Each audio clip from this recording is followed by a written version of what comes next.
hemos crecido rodeados de monumentos públicos.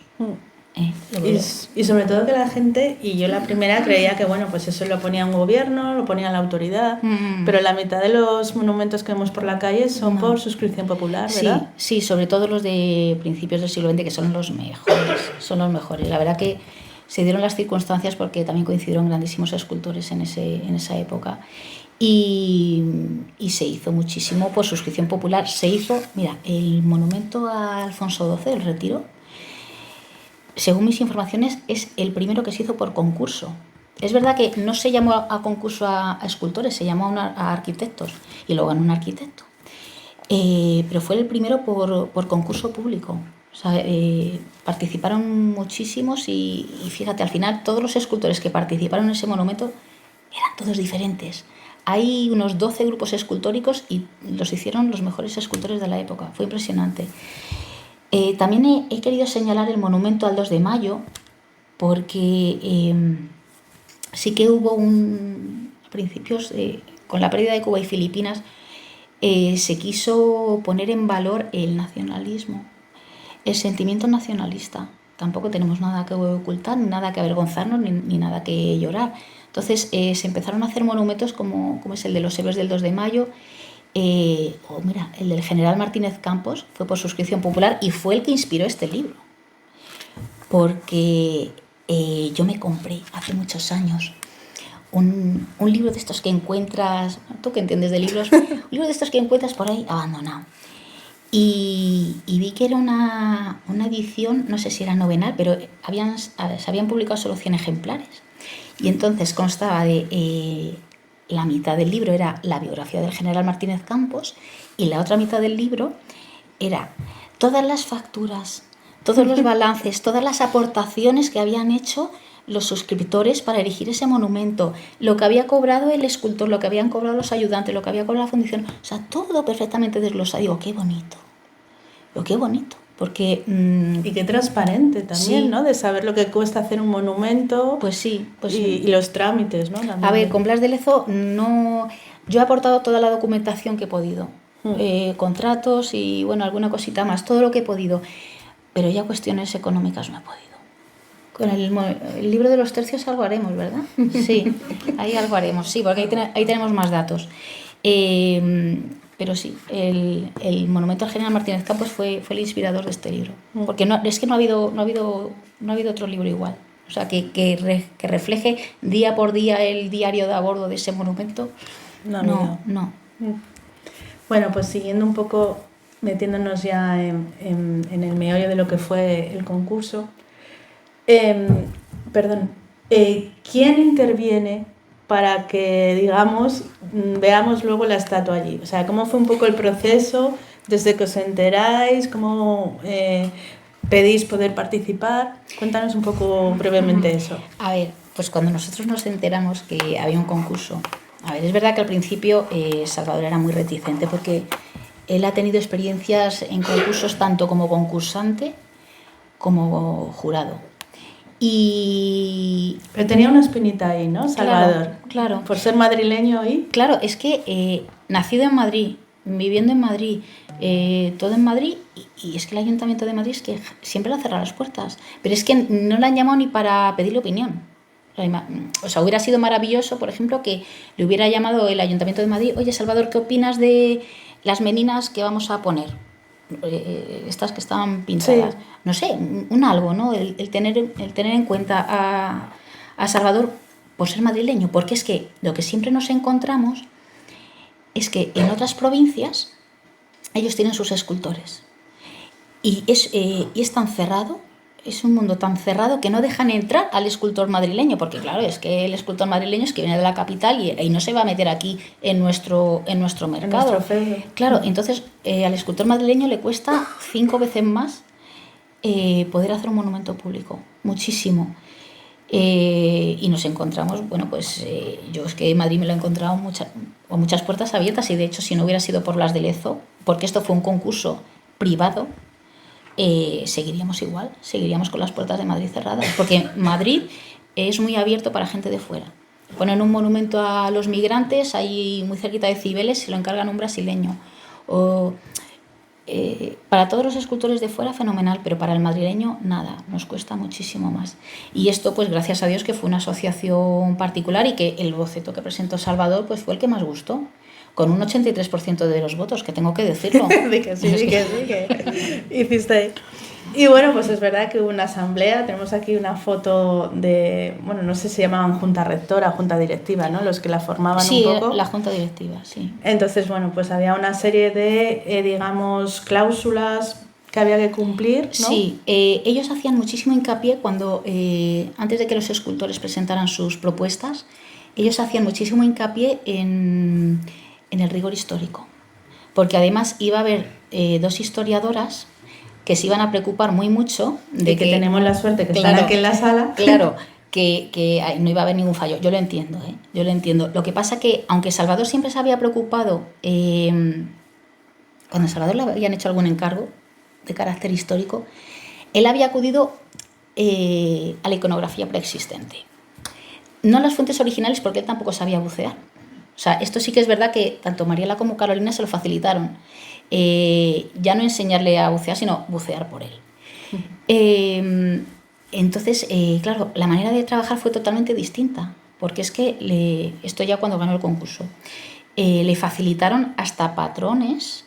Es que no existía ningún uniforme, no quedaba ninguno. De hecho, la exposición se hizo una réplica horrorosa. horrorosa. Y no era. Lo que hicieron fue enviarle unos patrones para que viera cómo era una casaca. Porque, por ejemplo, no sé si se ve aquí. Voy a retirar esto un momento. ¿Veis la casaca en forma de abanico? Pues esto fue una locura para Salvador. Porque, claro, los patrones que le mandaron las historiadoras venían en pulgadas. Y ahí ves a Salvador comprándose 1 metro en pulgadas, como un sastre, y midiendo. Claro, si en el patrón de sastre la envergadura de la casaca tenía que medir tal, pues a la escala de Blas de Lezo, que era 1,8, si no recuerdo mal, no llegaba al doble de tamaño natural, pero casi, pues era un vuelo. Esto tenía que dar, no sé si eran 3,5 metros de vuelo. O sea, esto completamente extendido eran 3,5 metros. O sea, una locura. Pues ahí ves a Salvador ahí debajo midiendo hasta dar con las dimensiones, ¿no? Bueno, pues hasta ese nivel de perfección llegó Salvador. La espada, la que presentó al concurso no era. Se lo había inventado totalmente. No sé, aquí tenemos el boceto, claro, a la derecha, ¿no? Que lo hicisteis en barro. Sí, lo hice en barro porque primero es que no tenía tiempo, es que Salvador se enteró muy tarde de la convocatoria del concurso, se enteró muy tarde, entonces no había ni tiempo para fundir ni dinero. Entonces nos la jugamos. Ahí nos la jugamos. Y las únicas referencias son un poco ese retrato, claro, ¿no? Es que eso eso era lo único que había. Claro, nosotros en ese entonces todavía tomabas esto, bueno, tampoco lo tenías muy en cuenta. Dices, bueno, yo voy a hacer mi propuesta y que sea lo que Dios quiera, que luego ya para corregir habrá tiempo, y lo hubo. Pero tú ponías Blas de Lezo antiguamente en internet y el retrato, que es en primer lugar, es lo que te venía. Eso era lo único que había de Blas de Lezo en Google. Pero claro, Salvador tenía clarísimo que no lo iba a poner con peluca. Este señor afrancesada. Yo no lo voy a poner con peluca. Además, estaba en Cartagena de Indias y no iba a llevar con esos calores, no, la peluca. La peluca estaría hecha un pingo. No le voy a poner con peluca. También tenía claro que no quería ponerle como la escultura que hay en Cartagena de Indias. Porque, además, como verás, no tiene brazo. Le han representado con parche en el ojo y sin brazo. Bueno, está bien, está allí. Todo el mundo que va a Cartagena de Indias, ¿verdad, Sevi? Todo el mundo se hace la foto allí. Pero aquí en España tenemos una escultura mejor. Mucho más bonita. Sí, y bueno, se fueron puliendo cosas. Por ejemplo, el boceto, Blas de Lezo en ningún momento podía llevar las 2 manos detrás. Eso es una cosa que se corrigió ya en la escultura. La espada no es. En la espada, ya te lo comenté el otro día, dice, Salvador me robó un cazo de cocina, el cazo sopero, para hacer la cazoleta. La esfera, ¿no? Pero no, luego estuvimos documentándonos cómo era el espadín de corte, con las medidas, y ya ahí lo clavó. Sí, y ahí, por ejemplo, creo que las charreteras también las hizo diferentes. Bueno, sí, pero... Bueno, entonces nos ponemos que os dan 7-8 días para hacer un boceto de un Blas de Lezo para poder entrar en concurso. Y cuéntanos esos agónicos 7-8 días. Es que fue horroroso. A ver, no lo voy a destripar todo, pero después de 7 días, que nuestro único afán era hacer una escultura bonita, agradable, que gustara, que llamara la atención, que transmitiera, porque la hizo un tamaño, como no sabíamos a qué nos íbamos a enfrentar. A ver, nosotros es que realmente pensábamos que el mundo del arte tenía un nivel alto. O sea, me vais a perdonar la falta de humildad, pero realmente pensábamos que es que teníamos un nivelazo aquí. Claro, estamos acostumbrados a oír hablar de Chillida, de Oteiza, de Miquel Barceló, de grandísimos escultores, pero claro, no sabíamos a qué nos enfrentábamos. Pensábamos que iba a ser lo más top. Entonces Salvador se esforzó muchísimo, muchísimo. Vamos, de hecho yo recuerdo el otro día, estábamos hablando de un vídeo que vimos de un escultor español que sus estructuras, las que van dentro del barro, las hace como movibles. Dice, joder, es que yo me esfuerzo mucho y sé lo que quiero hacer desde el principio. Por eso hago una estructura totalmente fija. Un esqueleto, ¿no? Claro, sé lo que quiero hacer. O sea, en mi cabeza sé lo que quiero hacer y lo hago. No dejo lugar a la improvisación, como hacen otros escultores. Bueno, pues hizo el boceto lo mejor que pudo, lo mejor que sabía hacer, porque es que nos hacía mucha falta ganar. Hacía falta el dinero, ¿verdad? Como emprendedores. Hacía mucha falta ganar. Y el promotor no soltaba prenda. Hasta que no llegó el día de la entrega de bocetos, que fue el mismo día del concurso. Y empezamos ya a ver caras conocidas de las fundiciones. Mira, se le conozco, ese tal, no sé qué. No sabíamos lo que había. Y pues yo me alegré un poquito. Yo viendo lo que vi dije, bueno, yo no sé si ganaremos, pero vamos a dejar la escultura de Salvador en un buen lugar. Y la verdad que la percepción que tuve es que sí, la gente entraba, la gente la miraba, la gente se paraba, la gente incluso se atrevía a preguntarme, porque me veían ahí al lado del boceto y se atrevían a preguntarme. Y bueno, yo vi, pero no me lo creía, es que no me lo creía. Luego cuando se desarrolló el concurso y empecé a ver los precios de otros artistas, digo, ay madre mía, digo, que nos hemos quedado cortos, Salvador. Claro, porque es que habíamos presentado, yo para mi gusto, la propuesta más bonita y era la segunda más barata. Y digo, ay Salvador, digo, algo hemos hecho fatal. Y no sé, fue curioso porque los aportantes, que eran los que iban a votar, o sea, los socios... Los 800 miembros de la asociación. Según habían aportado, así votaban, ¿no? Y... Que lo explicas también, ¿no? Si aportabas 100 euros... Tenías 10 votos. 10 votos. Y si aportabas 1000, tenías 100 votos. Justo. Y no sé qué pasó, que yo de repente dijeron Salvador Amaya y no me lo creí. Es que lo necesitábamos tanto, pero es que no me lo creía, porque nunca nos había pasado algo tan bonito. ¿Verdad? No sé, o sea, algo tan... No sé, y además con un 83% de los votos. De verdad, es que podía parecer una locura, pero había, no sé si fueron 11 propuestas. Entonces fue como tan abrumador y mayoritario que pues fue muy bonito. Lloramos muchísimo ese día, muchísimo. Normal. Pero bueno, pues después de eso decir, bueno, ganamos el concurso, ¿no? Y entonces os dieron plazo porque la estatua tenía que estar para el 12 tenía que inaugurarse el 12 de octubre. El Día de la Hispanidad. Claro, y es que teníamos varios problemas, porque claro, Salvador firmó el contrato, yo creo que lo firmó a primeros de junio, entonces tenía solo para trabajar el mes de junio y el mes de julio, porque en agosto cierran las fundiciones, ¿verdad, Daniel? Sí, cierran las fundiciones. Entonces, a finales de julio tenía que quedarse la escultura terminada con el molde hecho para el 1 de septiembre, cuando abriera la fundición, empezar a fundir, porque íbamos con el tiempo súper justo. Muy justo.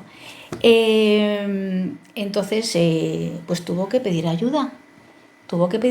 Llamó a Gonzalo, que es un amigo, es escultor, sabe muchísimo de ampliaciones, porque claro, es que tampoco había tiempo. ¿Qué es lo que hizo? El boceto. Claro, utilizó una técnica de ampliación. Ahí, ¿no? Mira, ahí se ve. Claro, ahí se ve el boceto en pequeño, y lo mismo en grande. ¿Veis la jaula en la que contiene el boceto? Pues hay una jaula igual que contiene la escultura en grande y bueno, y con una serie de medidas, de coordenadas espaciales, bueno, pues facilita muchísimo para que vayan los trabajos rápido. Entonces, Gonzalo, que se vino a vivir a casa, estuvo ayudando, se vino a vivir a casa también durante ese tiempo el sobrino de Salvador, Matías. Que es el de la casaca, ¿no? Sí, el que lleva la casaca. Sí. Le teníamos de modelo, pero... ¿Cómo se llaman en escultura los modelos? ¿Tienen un nombre? Sí, modelos. Ah, vale. Modelos. No tiene... Vale. Me sonaba otro nombre, pero no. Modelos. Y se vino también a... Además, lo que pasa que es que abusamos un poquito. Como es era el más joven, a ver, las jornadas eran interminables. Entonces, acababan de trabajar a las 11 de la noche y ya Salvador es que no podía ni con su alma. Y decía, Matías, venga, tapa tú. Tapar una escultura, las esculturas se tapan porque el barro se seca. Entonces el barro hay que regarlo y hay que conservarlo, hay que aplicarle unos cuidados porque si no se seca. Entonces, y estábamos en verano. Estábamos en pleno verano. Entonces había que taparla muy bien. Primero se tapaba el barro para irnos a dormir, para poder irnos a dormir tranquilos o medio tranquilos. Se tapaba primero con telas mojadas y luego encima con plásticos. Y ese era un trabajo. Al principio, cuando no hay una forma definida, no pasa nada. Pero cuando ya están hechos los botones, las costuras, el párpado, tú no puedes ir rápido ni poner la pinza que ata las telas de cualquier manera. Eso hay que hacerlo despacio. Entonces le decíamos a Matías, venga, tápala tú, venga. Y entonces, bueno, fue muy intenso, fue una dinámica complicada. Luego ya al final, ya a finales de julio, ya dejaron a Salvador solo.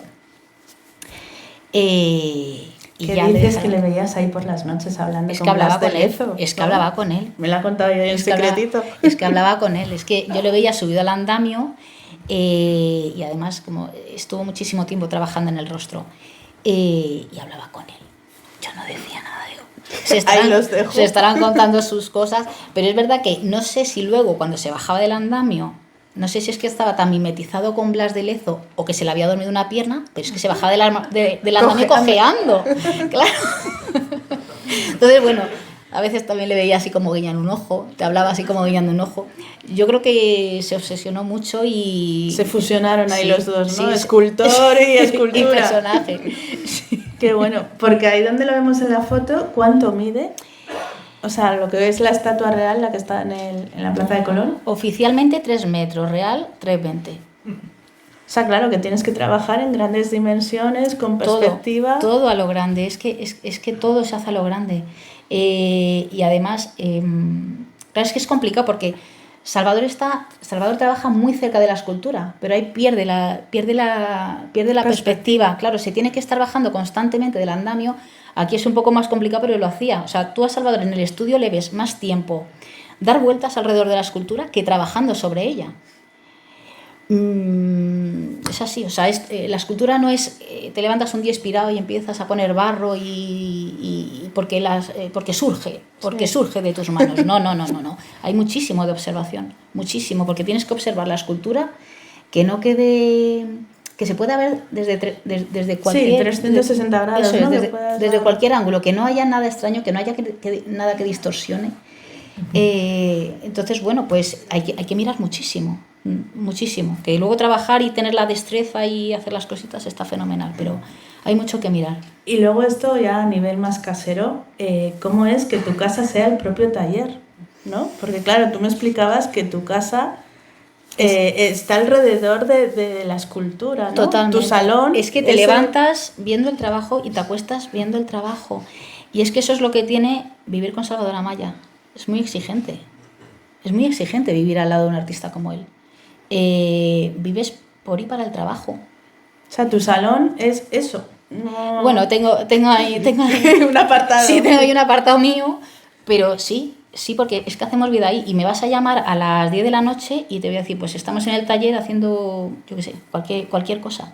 Cualquier cosa. Cuando la gente me dice, ¿veis televisión? No, en mi casa es que no se ve televisión, no tenemos tiempo. Estamos... No lo sé, es como nuestro cuartel general. ahí lo tenemos todo. Qué bueno.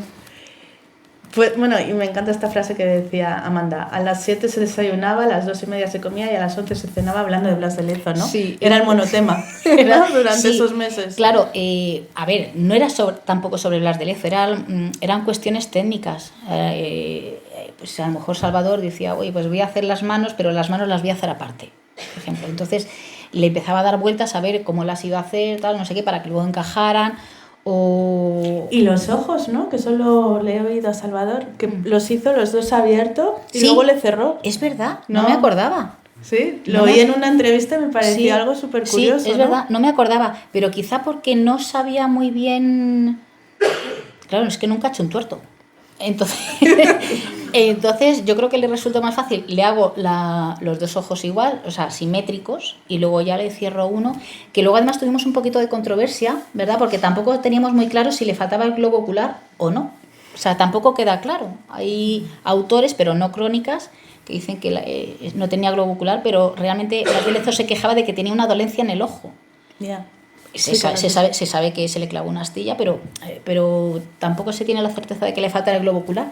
Entonces sí que recuerdo que habló muchísimo con las historiadoras le pongo globo ocular, se lo dejo, claro, es que no es lo mismo un párpado. Sí, un poco cerrado, claro, que no tenga ojo directamente. Y nada, al final dijeron, pues nada, le cierras un poquito el ojo y... lo solucionamos. Y luego háblanos un poco de los moldes, la fundición, algo así ameno. Sí, bueno, rápido porque aquí hay profesionales que me pueden sacar los colores. No, a ver, el molde procuramos que se sacara una semana antes de que acabara el mes de julio, antes de que se fuera... de vacaciones. Claro, antes de que se fueran de vacaciones a la fundición. Entonces, el molde, para quienes no lo sepan, antes de hacer el molde, el que lo va a hacer fracciona la escultura en su mente, ¿vale? Y luego la fracciona en físico. Porque la escultura no sale, el molde de la escultura no sale entero. O sea, no se hace un molde de toda la escultura y sale por la puerta. No, sale en fragmentos. Entonces se van haciendo moldes de los fragmentos y luego se llevan a la fundición. Se hace un positivo en cera. O sea, se hace la misma escultura de barro, se hace en cera, de forma que quede hueco. Porque no habría bronce en el mundo para hacer esculturas macizas. Se repasan esas ceras se meten en un horno durante varios días, hasta cuando no queda ni una gota de cera en ese molde, ya se inyecta bronce fundido y bueno, y van saliendo las piezas, luego se sueldan, se repasan, se patinan y queda una escultura maravillosa. No sé quién decía, no sé si era mi suegro quien decía, que el barro es la vida, la escayola, o sea, el molde es la muerte y el bronce es la resurrección. No sé si era de mi suegro o de Miguel Ángel. Qué bonito. No sé. Bueno, están no sé ahí, pero bueno. Qué bueno. Muy buena la cita. Vale.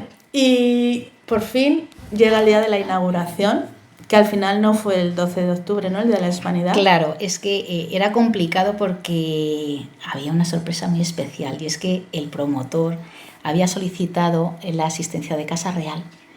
Entonces nos pareció magnífico esperarle. ¿Y quién se presentó? Pues se presentó el rey emérito. Y fue muy emocionante. Es que tampoco te lo crees. Hasta que no llega el momento que le ves, tampoco te lo crees. Estábamos allí esperando en un acotado. Había un acotado específico para los aportantes. Y luego había un montón de amigos que estaban la zona de la plebe, porque los políticos y tal se habían puesto las ahí. Autoridades, claro, ¿no? esos tenían el mejor sitio. Y entonces es verdad que se escuchó un poco de revuelo y ya lo intuyes que ha llegado un personaje importante. Y nada, cuando vimos a su majestad, pues muy emocionante. Estaba ya no tenía la energía de cuando era joven, pero llegó vestido de capitán general de la Armada, guapísimo, elegantísimo. Retiró la cortinilla. Lo voy a contar. Íbamos fatal de tiempo cuando el monumento.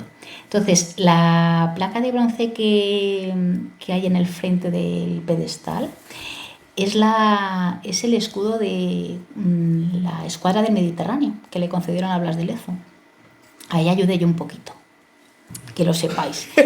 Bueno, pues metiste mano, ¿no? Pues un poquito, porque es que íbamos fatal de tiempo. Entonces, bueno, pues ahí tuvo que arrimar el hombro a todo el mundo. Vamos, de hecho, entre mi hija y yo nos lo hicimos. Y pues fue muy emocionante porque además es que la Armada lo hizo muy bien porque hicieron un desfile precioso con sus salvas, con su homenaje a los caídos. Y se dieron unos discursos fantásticos. Es que vino el embajador de Colombia. Yo luego con el tiempo escuché el discurso y digo, pues no es para tanto, pero quizá por haberlo escuchado tantísimas veces. Pero salimos todos llorando de ahí. Cuando habló el embajador de Colombia y habló con ese acento tan de Bogotá, y hablaba de Blas de Lezo como un héroe suyo. O sea, casi que nos lo estaba prestando, ¿eh? Claro. Entonces, fue tan bonito y tan emocionante. Habló la alcaldesa, habló la Gema, habló el promotor. Íñigo ese día estaba... Yo no he conocido a una persona más feliz que Íñigo ese día.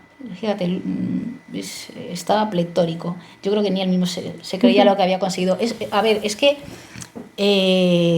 puede parecer sencillo. Pues mira, como pones tú el monumento con esto del dinero, es todo mío sobre hojuelas. No. Hay muchísimos recaudas problemas. El dinero y ya está, ¿no? Y no, vamos, yo recuerdo que en el propio ayuntamiento la oposición se quejó porque el ayuntamiento había pagado la cimentación. Hombre, que menos. Y además es que nos habíamos preocupado de buscar... el pilar, ¿no? Claro, el muro de carga del parking para que la cimentación fuera mínima. O recuerdo al alcalde de Barcelona, al ayuntamiento de Barcelona, solicitar la retirada de la estatua porque este señor había bombardeado. Oye, perdona, o sea, vamos a ver, es que empezaba ya a crearse una polémica, pero que luego nos vino fenomenal, porque todo esto dio muchísimas alas a Blas de Lezo como personaje. Se empezaron a escribir artículos, pues porque no existía entonces inteligencia artificial, si no, se hubieran llenado los móviles de imágenes de Blas de Lezo. O sea, fue muy... Yo creo que no ha habido otra igual, pero porque fue, así lo vimos nosotros, el pistoletazo de salida a recuperar personajes de nuestra historia que permanecían olvidados o que las nuevas generaciones no conocían. Y Blas de Lezo fue el primero, porque además creo que hacía 70 u 80 años que no se hacía un monumento a un militar en Madrid, lo cual es muchísimo. Entonces, pues perdimos ahí un poquito el complejo y nos llenamos de orgullo y dijimos, pues esto lo hemos hecho la sociedad civil. Sí, o sea, aquí las instituciones... No hay partidos, no hay políticos, esto es la gente para la gente. Eso es. Entonces creo que fue un hito, y se ha convertido en un mito. Bueno, y hay una cosa que contaste el otro día que me gustó mucho, ¿no? Que es que, ese día estáis todos como tan... que no os lo creéis, que al día siguiente volvisteis, ¿no? Es que volvimos. Toda la familia allí, ¿no? Sí. Al día siguiente era como vuestro momento ya, ¿no? Y además hacer las fotos, porque claro, es que no habíamos podido hacerle fotos a la escultura simplemente para que Salvador tuviera un catálogo de fotos que enseñar. Tampoco nos imaginábamos que no fuera a necesitar las fotos en el futuro porque todo el mundo conocía la escultura de Blas de Lezo, pero fuimos a hacer las fotos, estuvimos allí mirando y remirando y qué bonita se ve desde aquí y nos sentamos ahí en unos bancos que hay ahí al lado y nos sentamos ahí a mirar y mirábamos y veíamos pasar gente y niños, ¿no? Claro, y entonces todo el mundo se paraba. Bien porque eran del barrio y había un elemento nuevo en el barrio que no conocían, bien porque habían ido a verlo expresamente, y todos se paraban y se quedaban mirando. Y decían, Blas de Lezo. Entonces se ponían a buscar, corriendo en Google, ¿quién es Blas de Lezo? Entonces, qué importante es el monumento público para recuperar nuestra memoria. Claro, porque es que si no lo ves en la calle, y muchas veces pasas por la calle y ni siquiera te fijas. Pero basta ser que tengas en tu ciudad además una escultura bonita, ¿no? Una escultura que te llama la atención. Por lo que sea, en este caso, pues no sé si es por la pata de palo o porque realmente es maravillosa. Es guapo. Es muy guapo, además. Bueno, claro, y además es muy guapo. Es que Blas de Lezo no era feo. Es que no era nada feo, porque el único retrato que nos pasaron, que era coetáneo, pues era un tío así como atractivete. ¿Y qué hizo Salva? Dice, yo no le voy a poner así tal cual. Y se cogió fotos de un actor. No sé si sé pronunciarlo, de Matthew McConaughey. ¡Hombre! Claro, le veo, me dice, imprímeme fotos de Matthew McConaughey. Digo, ¿qué dices? Dice, que sí. Que luego yo le cambio. Y es verdad, o sea, él empezó haciendo a Matthew McConaughey, porque además rubio. Yo creo que lo que le dio la pista es que las historiadoras nos contaron que Blas de Lezo era rubio. Entonces, pues un actor rubio, venga, pues este. Pero luego ya lo cambia. O sea, le da para empezar a trabajar él necesita pues una inspiración, sí, un rostro, o sea, alguien que conozca un poco. Por ejemplo, su Beatriz Galindo, que la escultura de Beatriz Galindo que hizo, que todo el mundo dice, eres tú, no soy yo, es Natalie Portman. Que luego ya ha variado cosas y lo que tú quieras, pero es Natalie Portman. Bueno, pues Blas de Lezo no. Blas de Lezo empezó siendo un actor rubio, pero bueno, luego ya le marcó un poquito más las facciones, le dio el aire un poco de rudeza y de preocupación, ¿sabes? Le apretó los labios de alguien pues profundamente preocupado, le marcó pues los días que podían llevar dirimiendo a ver qué hacían con todos esos ingleses que venían. Entonces, bueno, al final una escultura empieza de una manera y acaba, nunca se sabe. ¿Cómo va nunca se sabe. Esta acabó muy bonita y bueno, muy satisfechos, la verdad. Bueno, y antes de cederos el turno, por si hay alguna pregunta, también deciros que bueno, hablando un poco con Amanda, quisimos incorporar, por ejemplo, esos discursos que hablábamos ahora tanto de Ana Botella como de Íñigo Paredes, tanto del embajador de Colombia, que la verdad yo no estuve allí ese día, pero cuando lees esos discursos es como parece que estás allí, o sea, estás viviéndolo, ¿no? Sí. En diferido. Y es que estaban tan contentos todos, es que estaban pletóricos, es que aquella primera fila de autoridades, es que se les veía felicitándose, diciendo, madre mía, lo que hemos logrado, entre todos, porque al final poner un monumento público es una suma de voluntades, no es solo la ilusión de Íñigo Paredes, sí, es la ilusión de Íñigo Paredes, el promotor, pero es esa ilusión contagiada entre unos, otros y los demás allá, y todo el mundo aplaudiendo, rompiéndose las manos a aplaudir. Es que fue maravilloso, y eso se consiguió entre mucha gente, mucha. Y luego, bueno, pues hay en los anexos también un par de, no sé, documentos que hemos puesto, como decías tú, porque luego a raíz de Blas de Lezo fue como la lezomanía, ¿no? Entonces hay muchas verdades, muchas falacias. Y tú has querido también un poco decir que sí es verdad y que es un poco ya leyenda urbana. Claro, ¿no? hemos contado un poquito nada más. Hemos contado así algunas, porque hay otras que tampoco me atrevo, porque tampoco hay mucha documentación al respecto. Por ejemplo, no me he atrevido a hablar del Stanhope, porque está todo como un poco en el aire, ¿no? O sea, ¿qué es el Stanhope? El Stanhope es existe un cuadro en el Museo Naval dedicado a Blas de Lezo, que es Blas de Lezo pues atacando la fragata Stanhope, que era inglesa. Claro, no, en la Armada inglesa no existía ningún barco con ese nombre, pero sí había varios mercantes. Entonces, no me he querido meter ahí porque no existe mucha documentación, pero bueno, hay otras que sí, o sea, cosas. Lo que ha hecho famoso Blas de Lezo, por ejemplo, todo buen español debe mear mirando hacia Inglaterra, que no lo dijo, pero vamos a ver, o sea, es que no lo dijo ni esa famosa frase de Josefa, dile a mis hijos que morí. No, Josefa no es. Lo debería haber dicho, pero no lo dijo. Entonces, pero dijo cosas muchísimo más bonitas e interesantes. Entonces, vamos a contar lo que sí dijo, porque es que su vida es tan apasionante, sus hechos de armas son tan alucinantes que no hace falta inventarnos nada para poner en valor a este hombre. Claro, y subirlo a los altares, ¿ves? A un buen pedestal. Es que tenemos mucha pelea porque muchas veces nos dicen, no, yo creo que para abaratar te piden esculturas a pie de calle. Que no, que es que los perros van a hacer lo que quieran con ella, los niños van a ir a meterle el chicle.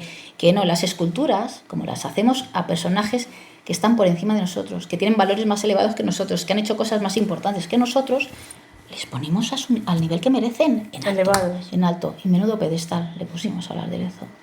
No sé si fueron, ¿cuántos kilos?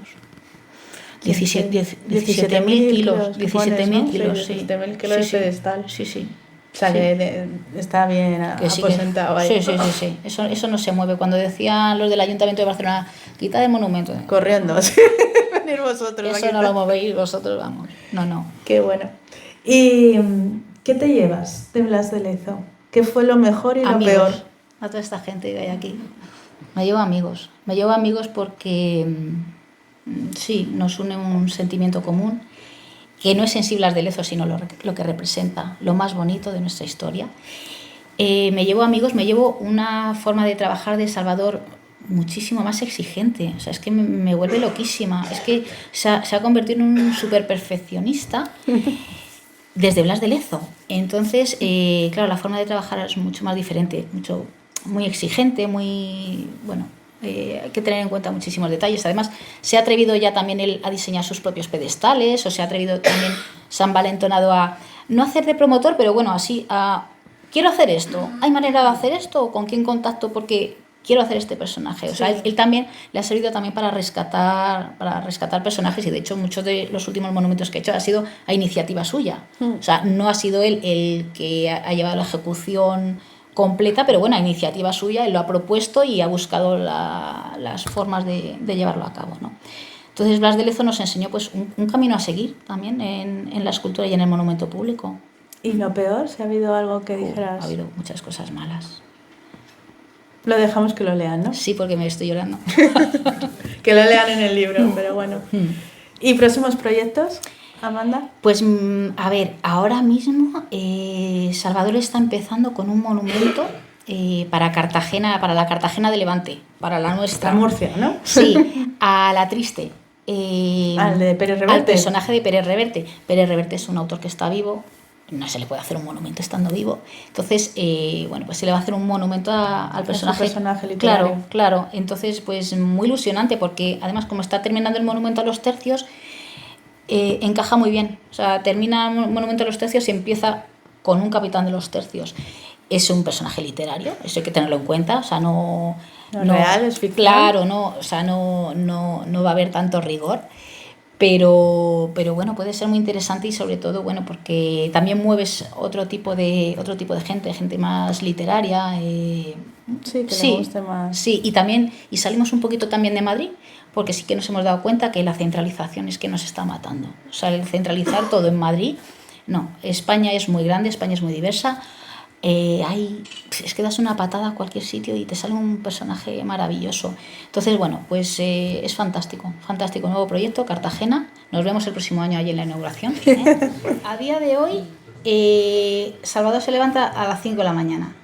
Uf. Es así y ya está. Como tiene trabajo ahí, es que hace así, da un paso y ya está ahí. Entonces, claro, no puedes frenarle. Pero con Blas de Lezo nos levantábamos todos a las 7 de la mañana. Toque de Diana, les ponía de desayunar a todos, y si iban en media hora estaban trabajando, media hora estaban destapando la escultura. Yo me dedicaba a labores más de aprovisionamiento y logística, y bueno, y entre ellos, pues entre el modelo, que también le poníamos a hacer otras cositas menores,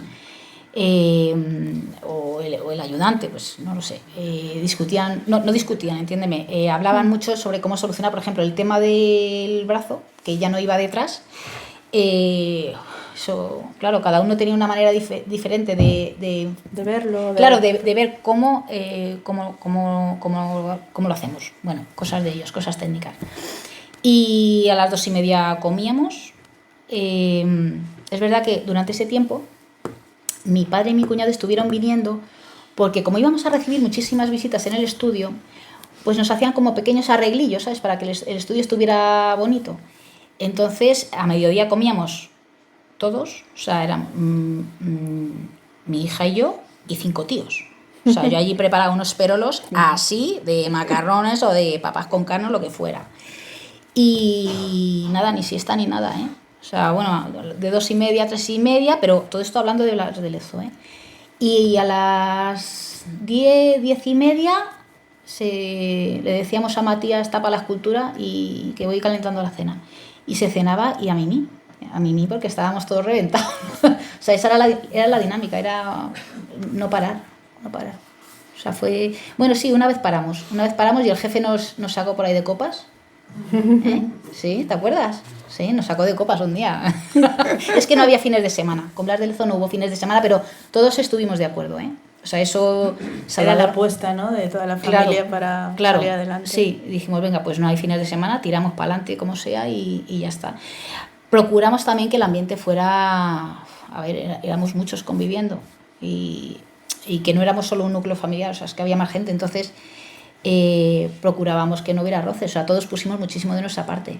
Entonces, bueno, sí, y luego ya A ver, luego ya cuando ya Salvador ya se quedó solo, ya trabajando, ya es otra cosa, porque él ya lleva sus horarios. O sea, a lo mejor un día se echa siesta, pero se queda hasta las 3 de la mañana trabajando, ¿sabes? Entonces ya es otra cosa. Ya cuando no hay gente ya te organizas de otra manera y al artista es que no se le puede poner horarios. Mira, decía Picasso que la inspiración te pille trabajando. Entonces quizá por eso el artista trabaja tanto, ¿sabes? Porque no sabe en qué momento le va a venir la musa. Pues el antes y el después. El antes y el después. A él le gustaba muchísimo la escultura histórica, pero Blas de Lezo era militar. Y claro, Salvador es que quería haber sido militar. Por circunstancias no pudo, pero él quería haber sido militar. Entonces le puso especial cariño y especial empeño, prestó muchísima atención, aprendió, o sea, todo lo que le venía, él lo absorbía, o sea, él quería mejorar. O sea, no te voy a decir, quiero ser como Blas de Lezo, no, o sea, quería mejorar él como artista, como persona. Y Blas de Lezo sí que fue su ejemplo, o sea, fue el ejemplo de tenacidad, de coraje, de valentía también. O sea, Salvador tuvo que enfrentarse a situaciones muy complicadas y se mostró muy valiente. Y fue un antes y un después en su forma de trabajar. Ya te digo, antes se lo tomaba de una manera más relajada, pero ahora el nivel de exigencia está aquí, porque no puede bajar. Es que, habiendo hecho esto, es que no puede bajar. Entonces, es como más. ¿Qué tengo que hacer? ¿Acudir a fuentes originales? Pues acudo a fuentes originales. ¿Qué tengo que hacer? Me voy a un sitio donde alquilan ropa, tal, pues me voy y me la pongo y me la pruebo y me poso y mídeme 40 veces. Ayer porque estamos ahora haciendo el esqueleto del Monumento a la Triste, está ahora mismo soldando los hierros. Pues a lo mejor 2 o 3 centímetros, esta mañana, lo hemos hecho mal, hay que cortar, hay que volver a empezar, hay que tal, no sé qué. O sea, ese nivel de exigencia a lo mejor antes no le importaba 2 centímetros más, menos, no le importaba, ahora sí. Ahora sí, porque no puede bajar. Listo. Claro. Pero también se lo habéis impuesto vosotros. Porque claro, es que vosotros mismos cuando me preguntáis me decís, ¿qué está haciendo ahora? ¿Y cómo es? Y claro, eso también le pone a él en guardia. Una última pregunta al fondo había. ¡Ay! En el proceso creativo de la estatua, ¿qué es lo que más o lo que menos le gustó a Salvador? Yo creo que lo que más, pensar en cómo iba a ser. El pasaje este que hemos leído antes, pensar en cómo iba a ser. O sea, yo creo que eso fue divertido. El imaginarse a Lezo, claro, ¿no? El imaginarse encima de la cubierta de un barco, mirando al horizonte, quizá un atardecer, quizá unas gaviotas por ahí en el puerto, no lo sé. Bien, y luego también, la creatividad, el preocuparse de comer un espadín de corte. Le tengo que poner un espadín de corte, no le puedo poner la espada esta con el cazo de Amanda, que esto no es. Entonces, comer un espadín de corte, oye, pues tal, no sé qué, y cómo me las ingenio para, pues no lo sé, pues para hacer esto. O cómo me las ingenio para hacer todas las charreteras iguales. ¿Cuántas charreteras había? Porque claro, pues no lo sabemos, pero Salvador vio que en el único retrato original que estaba cortado a mitad de pecho y había 4, dice, bueno, pues calculo el largo. Y, o sea, ese tipo de detalles que le hacían pensar, eso fue lo mejor. Lo peor, el tener que hacer modificaciones, dar modificaciones. Pero bueno, fue muy divertido, ¿eh? Fue muy divertido. Una anécdota que creo que la cuento en el libro, la bragueta. Sí. La bragueta, y digo, ¿pero tú te crees que alguien se va a fijar en la bragueta? Digo, pues ya, pero es que Blas de Lezo es que solo se podía abrochar la bragueta con la izquierda, entonces le tengo que hacer la abertura en la derecha. Bueno, no sé cómo sea. Pues ese tipo de cosas, ¿no? Eso es divertido. Sí. Bueno, pues ya para terminar, le dije también a Amanda que me gustaría cerrar el libro con una cita o con algo escrito del diario de Blas de Lezo. Y bueno, pues como colofón un poco a esta presentación os lo voy a leer. Y esto es del diario de Blas de Lezo, justo en la batalla de Cartagena de Indias. Concurrí a la defensa de esta plaza y puerto, sosteniendo por espacio de 17 días el castillo de Bocachica y baterías que se hallaban en la misma infelicidad, trabajando en él y ellas, no como corresponde a general, sino como el último grumete de mis navíos, para que el honor de las armas del rey no padeciese el desdoro que le amenazaba. Y yo creo que esta frase resume un poco lo que era su carácter, ¿no? Es el trabajador que luchaba codo a codo con sus hombres y él se sentía uno más. Él no se sentía por encima de nadie, él se sentía uno más. Hombre, él obviamente tenía más conocimientos, estaba más bregado, pero fue un gran líder, un ejemplo. Pues nada, Amanda, 1.000.000 de gracias por hacernos llegar este libro. Muchas gracias a todos los que habéis venido aquí a la presentación. Esperamos que podamos seguir difundiendo y divulgando, ¿no? La historia de este personaje tan importante de nuestra historia. Y ya nada, deciros simplemente que bueno, se va a quedar aquí Amanda a firmar los ejemplares. Nosotros vamos a estar allí vendiendo los libros, si os lo queréis llevar ahora a casa por Navidad. Y si queréis haceros también una foto, pues nada, aquí os dejo a la autora y al escultor que está por ahí le podemos, le podemos rascar también si queréis. Así que nada, un aplauso y gracias por venir.